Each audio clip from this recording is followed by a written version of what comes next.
Hola, ¿qué tal? Les damos la bienvenida a La sombra del flamingo, narraciones de cuentos extraordinarios y clásicos de la literatura universal para todos los oídos. La vida es una cosa demasiado importante como para tomársela en serio. Lo menos frecuente en este mundo es vivir. La mayoría de la gente existe. La mejor manera de librarse de una tentación es caer en ella. Creer es muy monótono.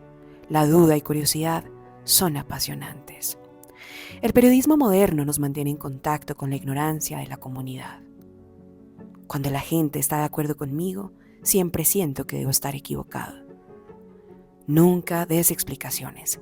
Tus amigos no las necesitan, tus enemigos no las creen.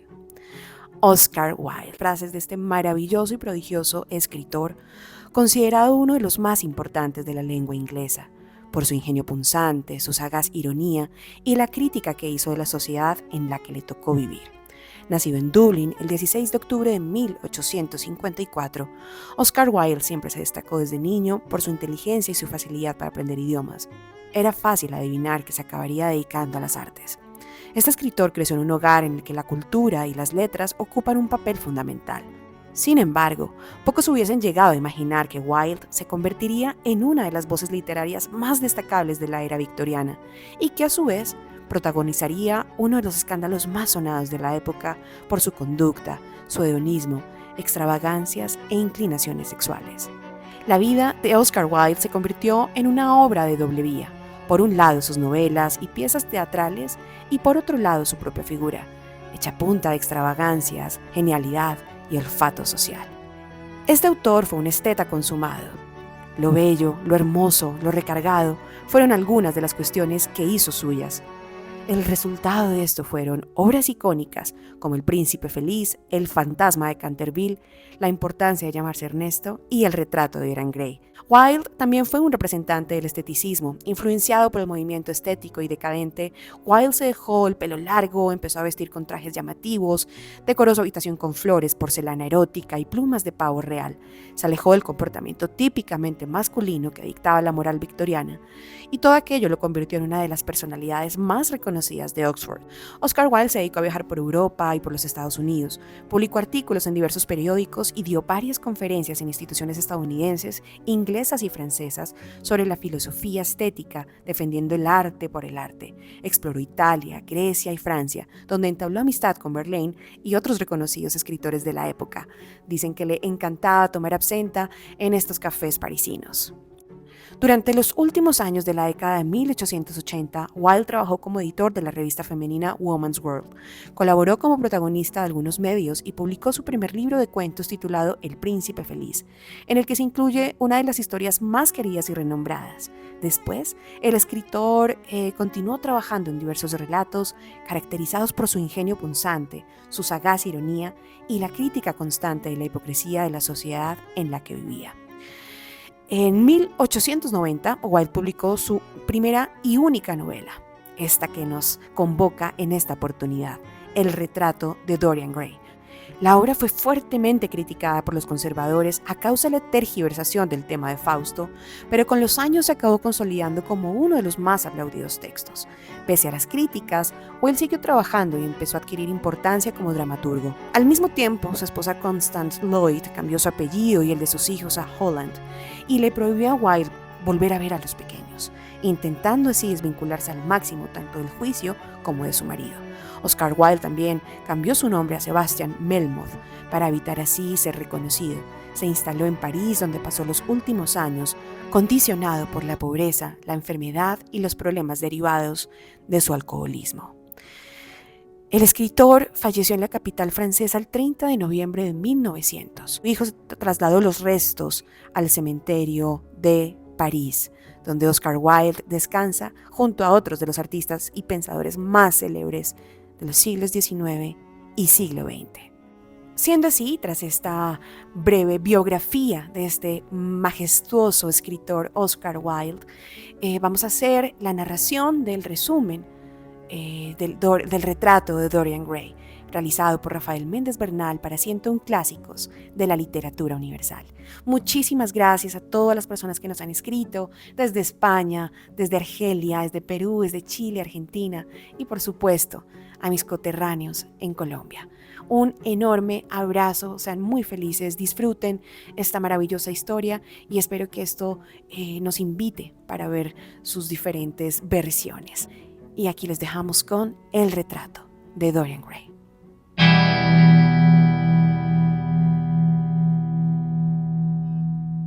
Basil Hallward, excelente pintor, aficionado como pocos a la belleza física, contaba entre sus muchas amistades con la del joven Dorian Gray, quien podía muy bien considerarse a los ojos del artista como la suma de todas las perfecciones estéticas que tan celosamente buscara.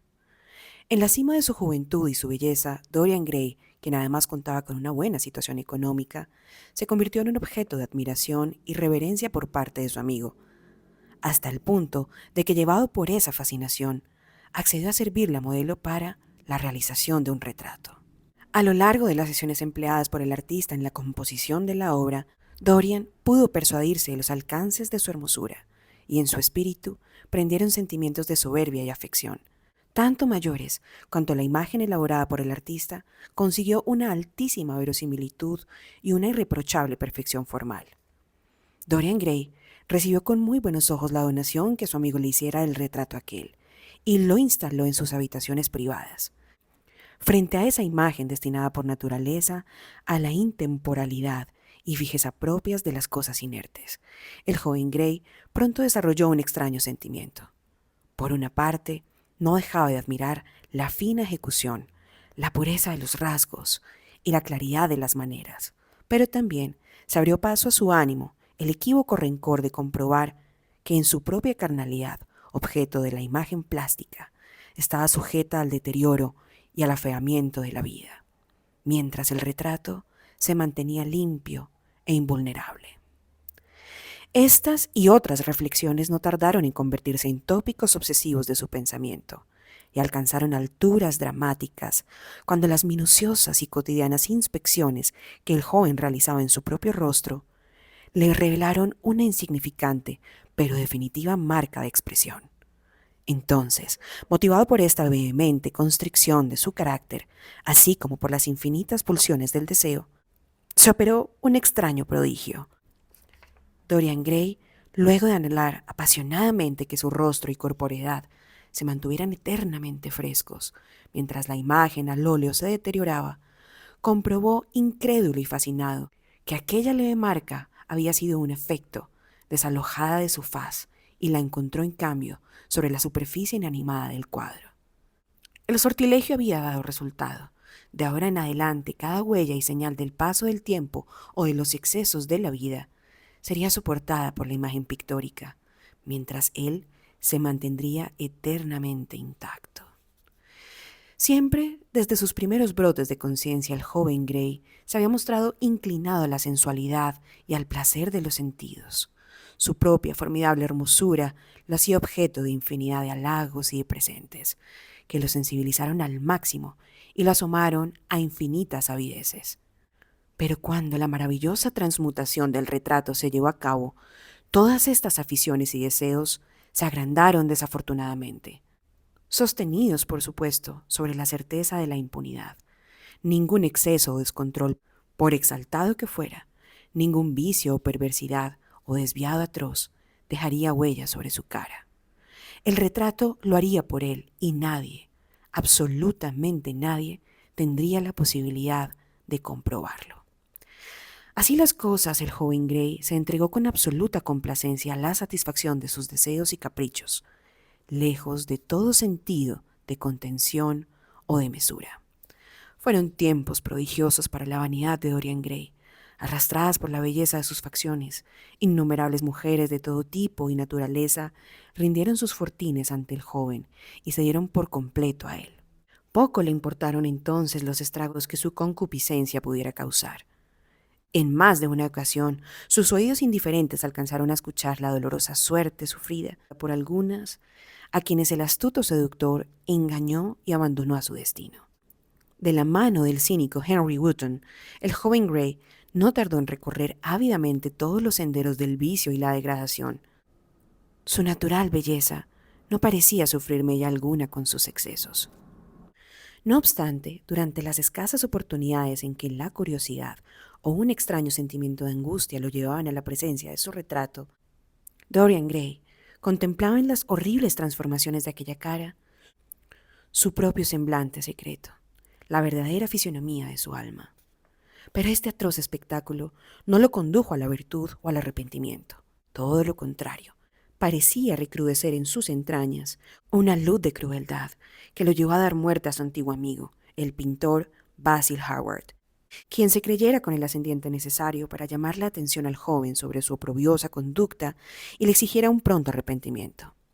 A este crimen sigue el rechazo que Gray interpusiera frente a los anhelos de la virtuosa Sibylla Vane, única persona en el mundo que hubiera podido rescatarlo. Entonces, el joven, fastidiado por la insaciabilidad de sus propios instintos y arrojado al hastío y al fastidio, decidió mirar otra vez su retrato. Subió al escondido desván en donde lo había ocultado y se encontró con una imagen asquerosa y repugnante que lo sumió en el desespero. Frente a sus ojos impolutos y claros, que hablaban de una incontestable juventud y frescor, se erguía la evidencia plena de su depravación real. Desesperado y arrebatado por la violencia, el joven Gray arremetió a puñaladas contra su propia imagen, dando en el suelo consigo mismo, herido, agónico y muerto.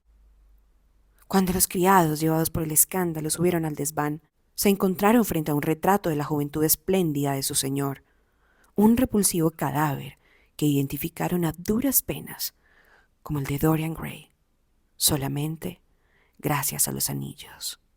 Fin.